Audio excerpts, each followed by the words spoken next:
Hi guys, Shawna Cruz with Cruise Your Profit. So today was all about the PPP loan, and I really hope that some of you got out there and got after that. Tomorrow is all about the pandemic unemployment assistance.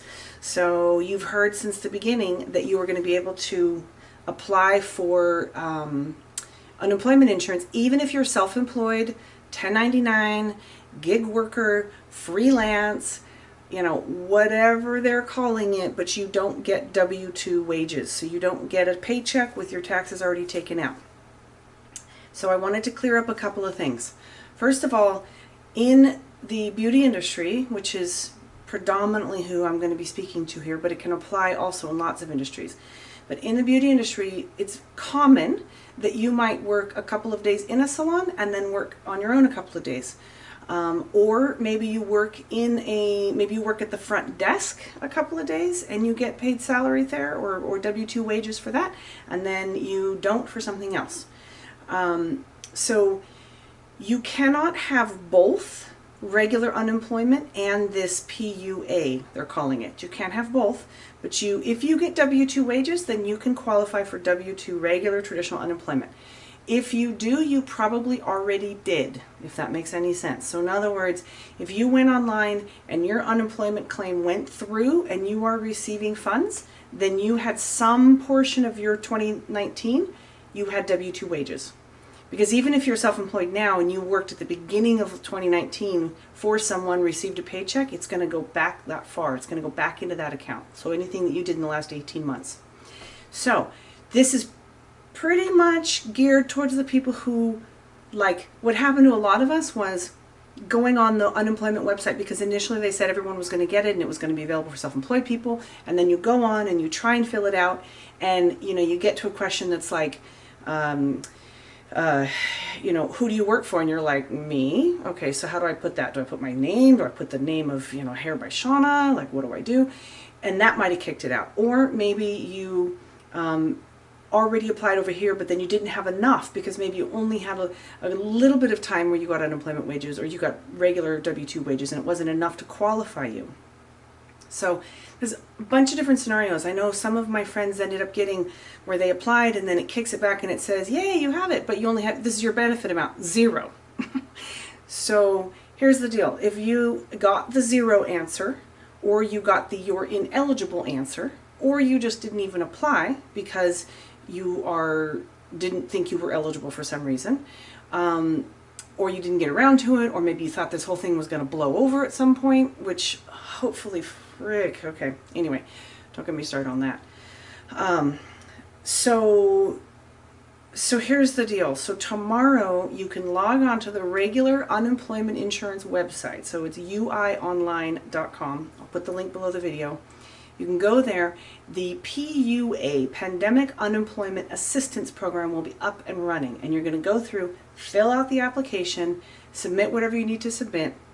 At this point, they're not asking for a ton of stuff, but at some point they may ask you for, and I would imagine it might end up being a Schedule C, maybe it's going to be 1099 income, but at some point they're going to need to verify, or they're going to want to know how much you make, because your benefits are going to be based on, your benefits allowance is going to be based on how much you actually do in net revenue. So in previous videos you might have heard me talking about the Schedule C. They haven't been totally clear, but I wouldn't be surprised if that becomes a factor also in this scenario. Because here's the way this works.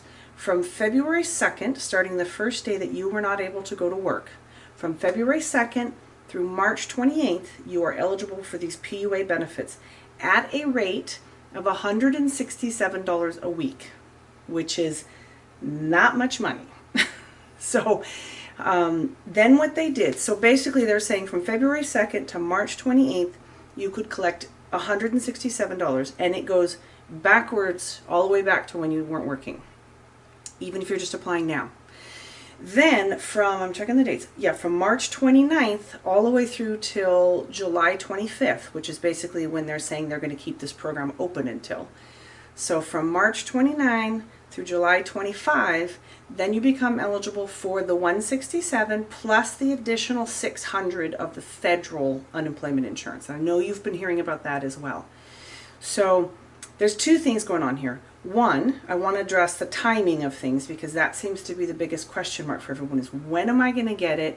How am I going to know I got it? When do I get the 600? That's all the stuff that we're all dealing with.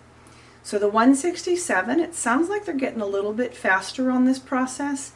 You know, they say you're going to get it in like 3 or 4 days from when you complete your application if you already have the EDD B of A debit card, which is hilarious because if you're self-employed, you probably don't have an unemployment debit card ever. But so I know that in the beginning, it takes, I would say more like 10 days to 2 weeks to get the card in the mail. But when you get the card, it's preloaded with the amount of money that you're going to be approved for. So you don't have to do anything. The 600 will just start tacking on. The other thing that's going to happen is 17,000. So if you make more than, if your net income is more than $17,368, which there's a ton of you out there that make a shit ton more than that. So I know that it's an unfortunate thing. You probably whittle down your Schedule C to make it less. But if you're in the game of you actually claim and file and all of that, then you most likely make more than that. And if you do, then you also don't have to do anything. They're going to come back at you and they're going to do like a wage, not a verification process. What were they calling it? Shoot, my computer's dead. Sorry, guys. They said they'd send something in the mail that's like a work status report, different than the certification of benefits. So they might send you that, and then they'll ask you for a little bit of proof of your income, and then they will pay you. They'll kind of reassess what you're due, and then they will pay you back to the starting point, the higher amount. So it will be retroactive. So the 167 is sort of like, here, we're just going to give you this to get you going and at least to fill some gaps. Meanwhile, we're going to figure out if you're due more than that. Somewhere in that process, the 600 kicks in on top of it. So in theory, you could get readjusted, get more than the 167, and also be getting the 600 a week. In my experience thus far with the traditional unemployment, what I'm seeing is from the point of filing to the point of receiving something that gives you the distinct indicator that yes, they know who I am, they've got me on record and they're going to handle it, it was like 10 days. It was a good couple of weeks before there was any actual, this little debit card situation. But when you're filling out your application online, you will create yourself a profile, a login basically. And then with that login, you can keep going on and checking. And I recommend that you do, because if there's a problem, you're going to see it. If there's some sort of notification, you're going to see it. And you need to get in the habit, because once you are receiving the benefits, you're going to have to log back in on every 2 weeks, and do what they call certifying your benefits, which means that basically you're sort of certifying that yes, I have been available to work, I have not started schooling on some other career, I have not been leaving the country and traveling, so yes, I've been looking for work, yes, I'm available to work, yes, I'm healthy to work. All of that is where you're going to do the certification of your benefits, and that is the piece that then releases the funds for you. So you have to do that. They will send you a snail mail version. You can do it like that as well, but I'm going to tell you right now, the faster you can do it, the better it's going to be. When you're going through your application process, there is a little checkbox, and it's kind of small, so you're going to have to look for it, that says you're opting in for email delivery, in which case you would get an email, and then it'll take you right there. But you can also go online anytime you want, log into your account, see what's up. That's how I ended up accidentally figuring out that my certification was waiting.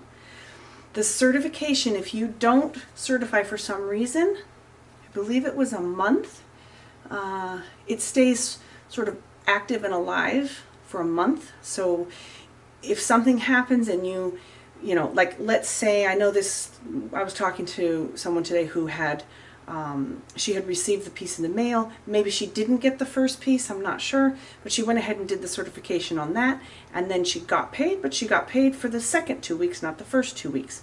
And I suspect that probably there's a first 2 week certification that's waiting to happen. So don't miss out on those opportunities. Let me think if there's anything else. If I think of anything, I will definitely jump back in and add it. But the key piece right now is I'm just telling everybody, go for everything you can possibly go for, because at some point you're going to get something, it's going to help. Just know if you could qualify for regular unemployment, then you can't apply for the PUA, and vice versa. You can't use your unemployment at the same time as you're paying yourself from your PPA, or PPP, sorry. You can, in theory, be working and still get your PPP. You just need to make sure that you use the PPP to pay yourself. You cannot use it for buying supplies.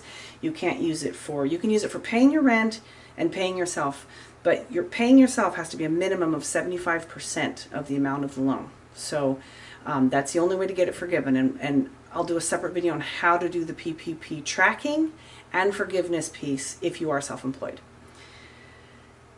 Okay, it's a lot of information. Just thinking if there's something I missed. I'm sure there is. I'm sure I'm going to look at this video afterwards and be like, ah, okay.